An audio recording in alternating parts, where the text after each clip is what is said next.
Olá, meu nome é Jorge Gaia Pires, eu sou doutor em Engenharia da Informação e eu sou escritor de livros geralmente focado em pensamento crítico e ceticismo. Neste podcast, que é chamado de Estudos Bíblicos para Ateus, eu gostaria de discutir a Bíblia de várias perspectivas sempre cética. É extremamente irônico, né, um podcast se chamar Estudos Bíblicos para Ateus, né? Isso, na verdade, como eu abordo nos meus livros, vem de uma visão equivocada, um estereótipo de que somente os crentes se interessam pela Bíblia, o que é um estereótipo falso, né? Como eu abordo nos meus livros, existe um número enorme de ateus que se interessam pela Bíblia. O José Saramago, o ganhador do Nobel de Literatura, Bertrand Russell, que foi um ganhador de Nobel de Literatura, na verdade, pesquisas confirmam isso, pesquisas feitas com exame estatístico confirmam que os ateus não somente se interessam pela Bíblia, como sabem mais de Bíblia do que os crentes. Então, assim, é mais um estereótipo. Então, não é uma coisa nova, não é uma coisa diferente.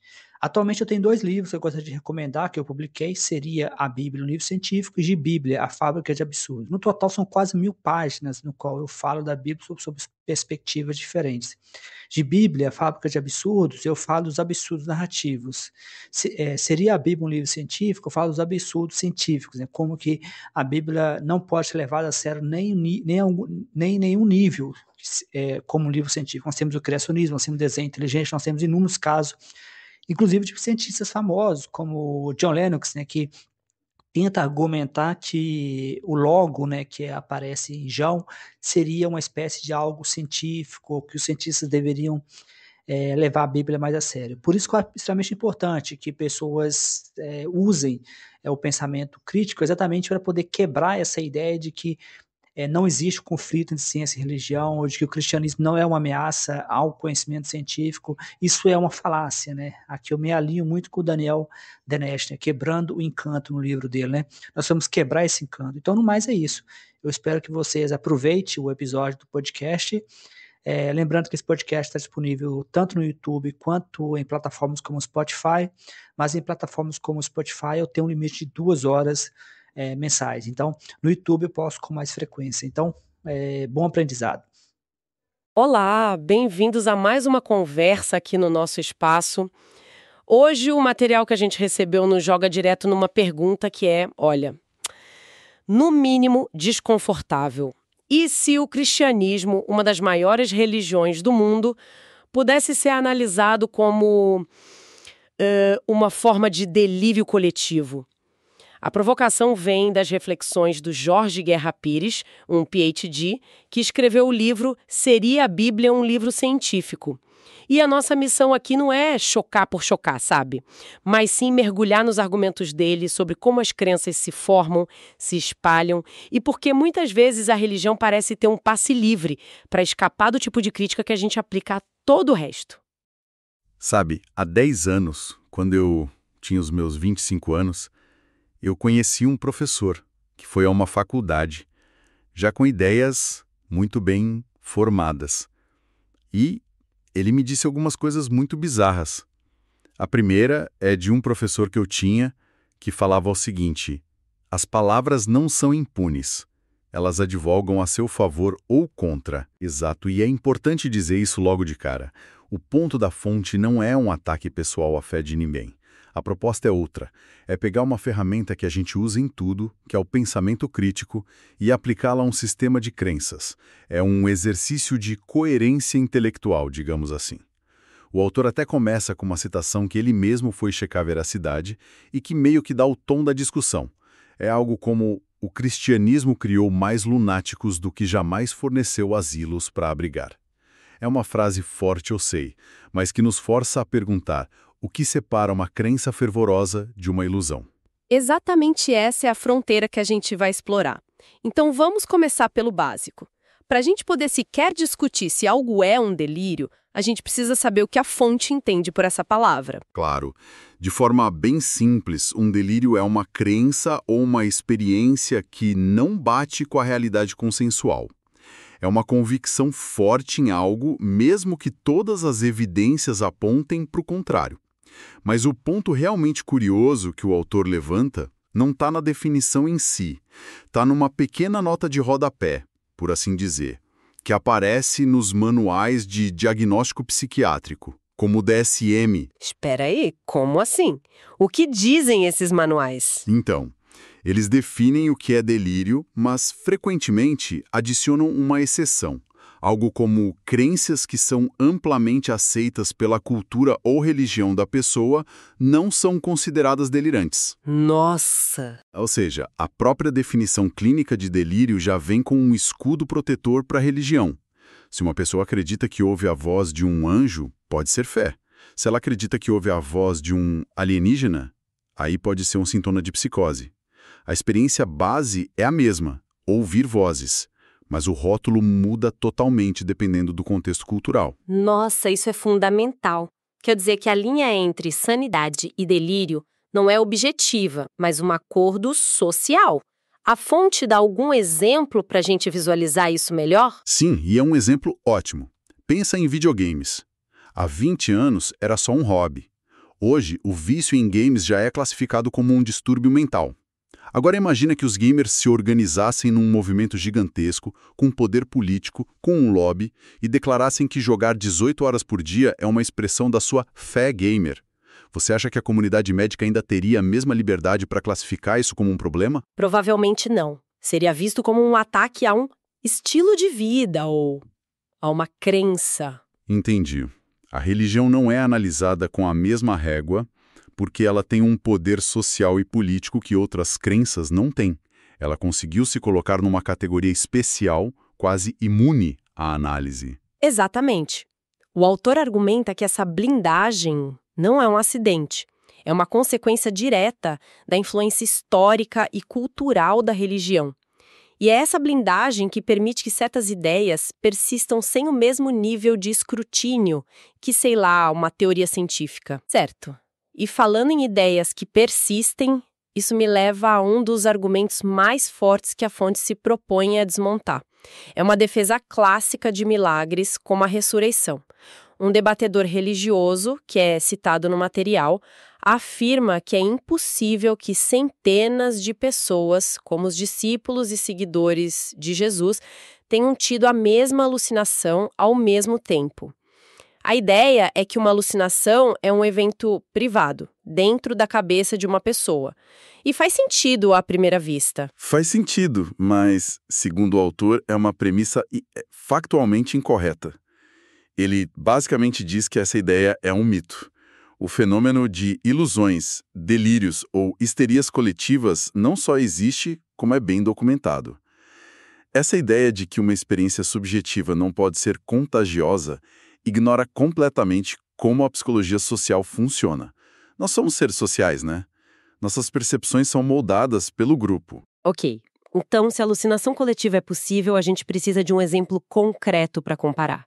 E é aqui que a fonte traz uma analogia que, eu admito, é bem polêmica. Abduções por alienígenas. É polêmica, mas a comparação é metodológica. O autor não está dizendo que Jesus era um ET, nada disso. Ele está analisando o padrão de como a crença se espalha.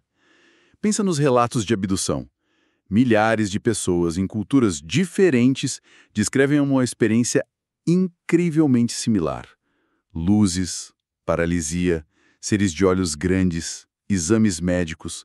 Os detalhes se repetem. Como isso é possível se cada um estivesse simplesmente inventando? É uma boa pergunta. A resposta mais comum seria porque aconteceu de verdade. Exato. Essa é a conclusão intuitiva. Mas a fonte nos convida a olhar para os dados. Existe um gráfico no material que mostra a quantidade de relatos de OVNIs e abduções ao longo do tempo. O número dispara a partir da metade do século XX, com a popularização do tema em filmes, livros, na mídia.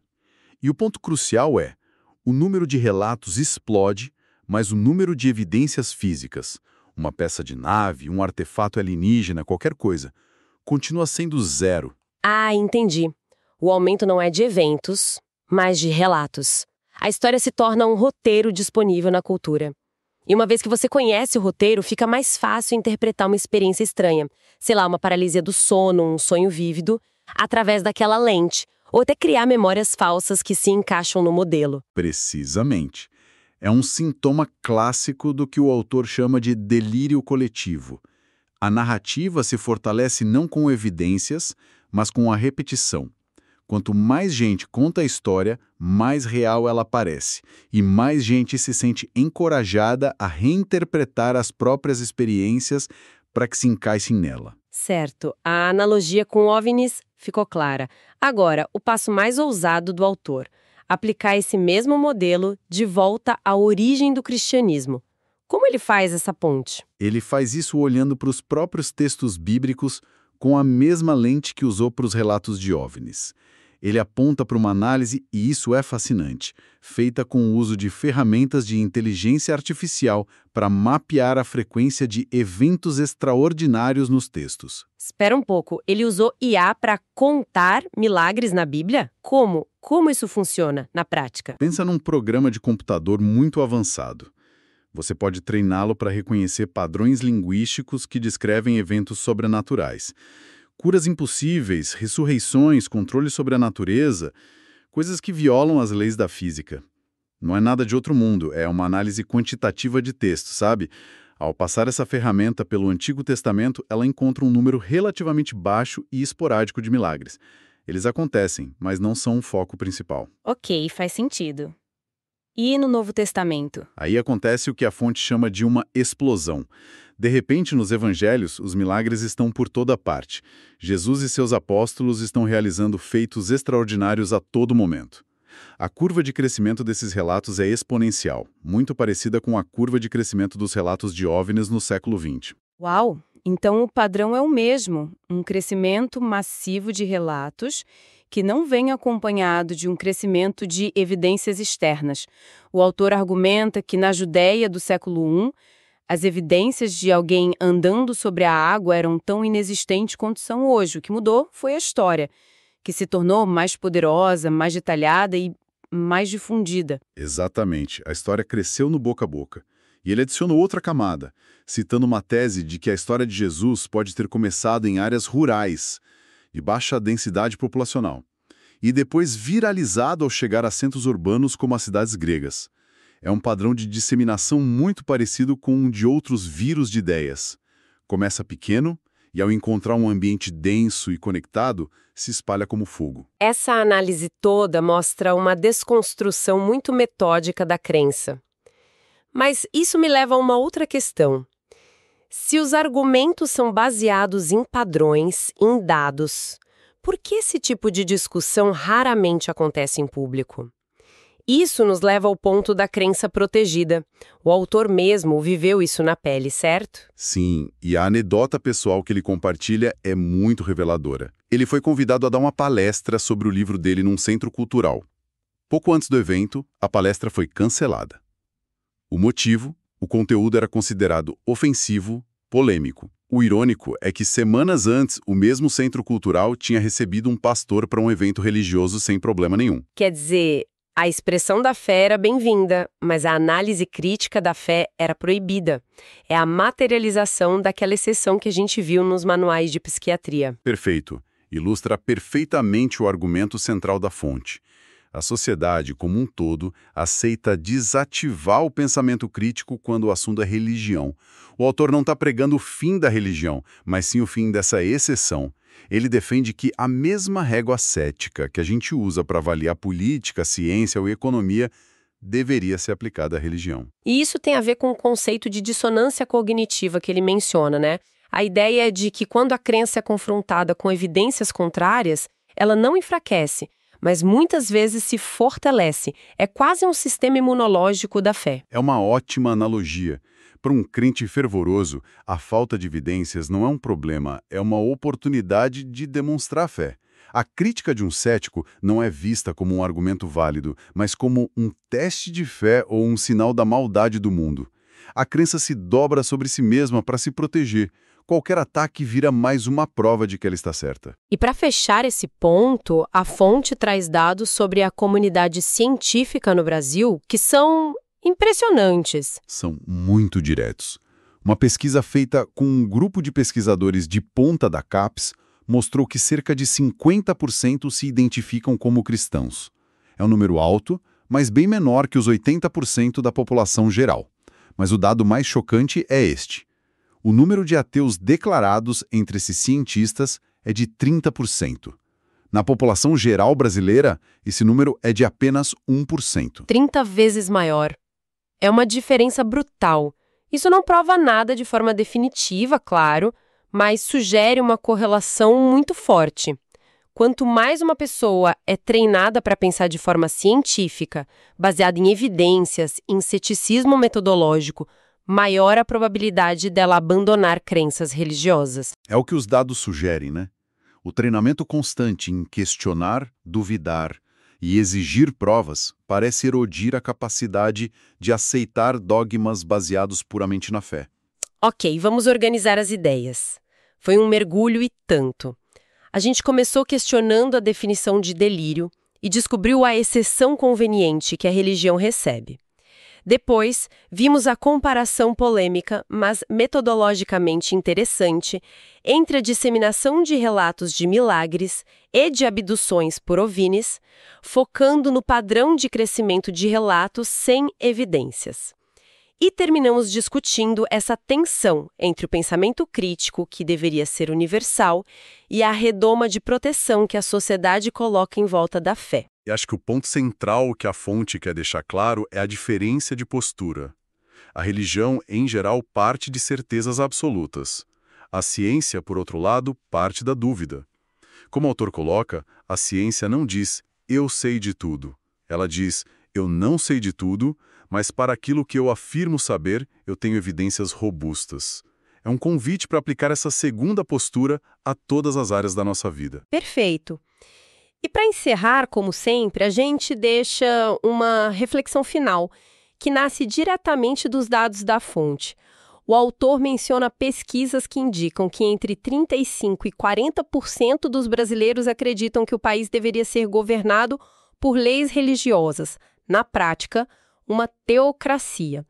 Então a pergunta que fica no ar, conectando tudo que a gente discutiu, é a seguinte: considerando os padrões de como crenças coletivas se formam, se espalham e se defendem agressivamente da crítica, quais são as implicações reais para uma democracia quando um sistema de crenças que se orgulha de ser baseado na fé e não em evidências busca ativamente o poder político para governar a todos?